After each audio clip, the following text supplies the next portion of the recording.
মায়ের গর্ভ থেকে পৃথিবীতে আগমন হয়ে গেল 5 বছর। ঢুকে গেলাম মাদ্রাসায়। জীবনে হাফ প্যান্ট ফুল প্যান্ট কিছুই পরিনি, একটি পায়জামা অথবা লুঙ্গি আর লম্বা জামা কানি ফাড়া জামা বাবা পরায়নি জীবনে। মাদ্রাসায় গিয়ে আলিফ বা তা পড়া শুরু করলাম। ওই 5 বছর বয়স থেকে যখন আমল নামা এখনো শুরু হয়নি, এরপরে আরেকটু বয়স বাড়ালো, আরেকটু দূরে আসলাম, আরেকটু বয়স বাড়ালো, আরেকটু দূরে চলে আসলাম। ওই 5 বছর থেকে কোরআন হাদিসের পেছনে মেহনত শুরু হয়ে গেল 20 বছর পর্যন্ত। 24টা ঘন্টা কোরআন হাদিস, কোরআন হাদিস, কোরআন হাদিস। মিজানপুরি, মুনশাপুরি, নাহবির পরি, হেদায়েতুন নবরি, ইলমে সরফ পরি, ইলমে বালাগাত পরি, ইলমে নাহউ, ইলমে সরফ, ইলমে মানতিক, জাবরি, মাকসাদে কোরআন হাদিস, কোরআন হাদিস, কোরআন হাদিস। সবগুলো এক মাকসাদ, আমার আল্লাহর মারিফত আমি অর্জন করব। বছরে একবার বাড়ি যাই, বাবা আসলে আলহামদুলিল্লাহ, না আসলে নাই, খানাও ঠিক মতো নাই। মাদ্রাসার পক্ষ থেকে 2 বেলা খানা, সকাল 10টায় এক বাটি খানা দেয়, আসরের নামাজের পরে এক বাটি মেপে খানা দেয়। তরকারি কি বলে পাতলা ডাউল, ডাউলের পরে পোকা আসতেছে। এত কষ্ট করে 20 বছর মাদ্রাসায় লেখাপড়া করলাম। লেখাপড়া করার পর আসাদায়ে কেরাম মুস্তাদরা খুশি মনে মাথায় বাঁধে দিয়ে কয়, মাওলানা টাইটেল নিয়ে যাও, এখন আর ঘুমানোর টাইম নেই, যা জীবনে শিখছো মানুষের দ্বারা দেখিয়া মহাব্বতের নজরে মানুষকে জাহান্নাম থেকে বাঁচানোর দাওয়াত দাও।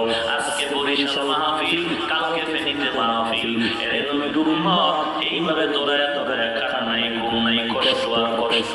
রাতের বেলা আরামের ঘুম নাই, ঠিক মতো খানা টাইমে খানা নাই, খানা স্বাস্থ্যসম্মত নাই। এত কষ্ট করে করে 40, 50, 30 বছর একটা জীবনের 5 বছর থেকে শুরু হয়ে গেল আল্লাহ আল্লাহ আল্লাহ পাওয়ার জন্য চেষ্টা। কোরআন হাদিস, কোরআন হাদিস, এরকম চেষ্টা চলে মানুষের পায়ে ধরে ধরে বুঝে যায়, ও আল্লাহর বান্দা, যদি পা দুটো আগায় দেও আমি পায়ে হাত রেখে পড়বো।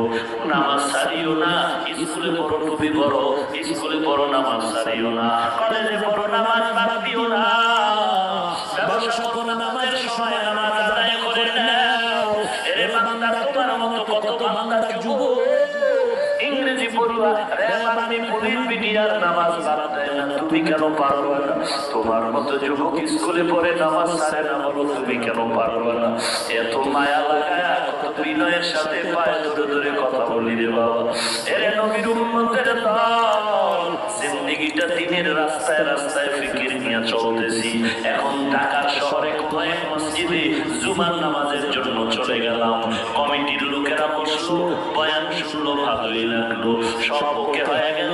একজন বেদ্যর দাঁড়ায় কয়, হুজুর চিল্লা দিছেন নি? কেমন জুতা বাড়ি দরকার, কেমন জুতা বাড়ি দরকার, চিল্লার বুঝো কচু। হায়াতে 40 বছর কাটাইলাম কোরআন হাদিস নিয়া, তুই কি বুঝাইতে চাও চিল্লা? তাবলীগ করছেন তোর বাবা করছে, ওলামায়ে কেরাম যা করেছে তোর কেমন কেমন খুশি করতে নেই।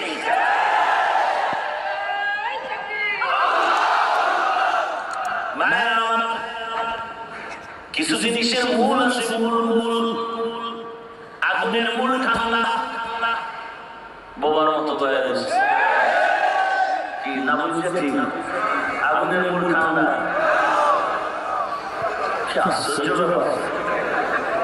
আগুনের মূল কি?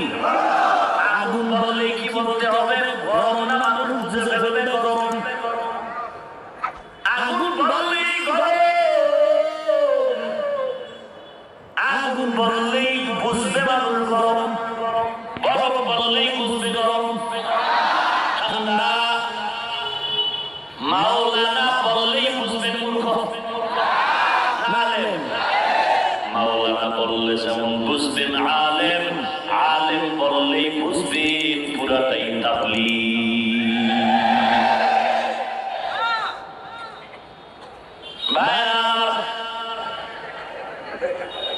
উলামায়ে কেরামের জিন্দেগি দাওয়াত ও তাবলীগ রাসূলের দ্বীন জিন্দার পেছনে মেহনত।